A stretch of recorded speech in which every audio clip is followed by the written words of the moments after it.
Bukod sa iba't ibang reaksyon sa pag-abolish ni Pangulong Aquino sa PDAF, may iba't iba ring suhestyon ng publiko ukol sa pagpapatupad ng sistema upang matiyak na hindi maaabuso ang kaban ng bayan.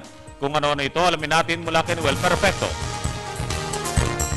Matapos na i-anunsyo ng Aquino III ang posibleng pag-abolish ng Priority Development Assistance Fund, bunsod na rin ng mga naglabasang mga batikos sa iba't ibang sektor. Nakapanayam ng PDB4 ang ilang mga kababayan natin nagbigay ng kanilang saloobin sa kontrobersyal na PDAF o lalong kilala sa pork barrel. Sabi ng dalawang mga empleyado na pabor sila sa PDAF, pero dapat sana ay mabago ng sistema ng pagbigay dito. Okay po ako sa PDAF. Kailangan diretso. Ang sistema lang mali. Dahil nasa dramaturgy na yun eh. Diretso sa tao na kailangan. Okay yung sa akin ng PDAF. Basta diretso na lang ho sa tao at baguhin na yung sistema. Ayon naman sa dalawa pang nakapanayam ng government station, sang-ayon rin sila sa pagbigay ng PDAF, partikular sa mga tunay na nangangailangan nito.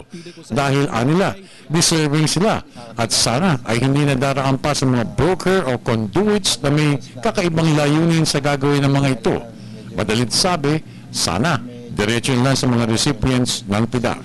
Originally naman maganda intention yung PDAF eh. Pero kailangan lang maging maigpit ang ating government agencies na concern. Marami natutulungan.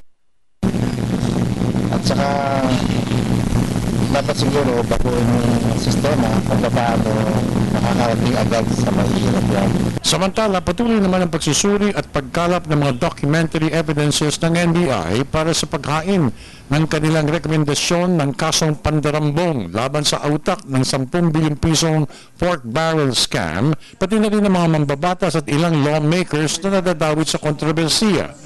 Lalo na't nang lumutang ang pangsyam na whistleblower o saksi kontra sa katiwaliang nagawa ni Janet Lim Napoles kung saan kakuntsaba umano nito ang ilang mga matataas na tao sa lipunan.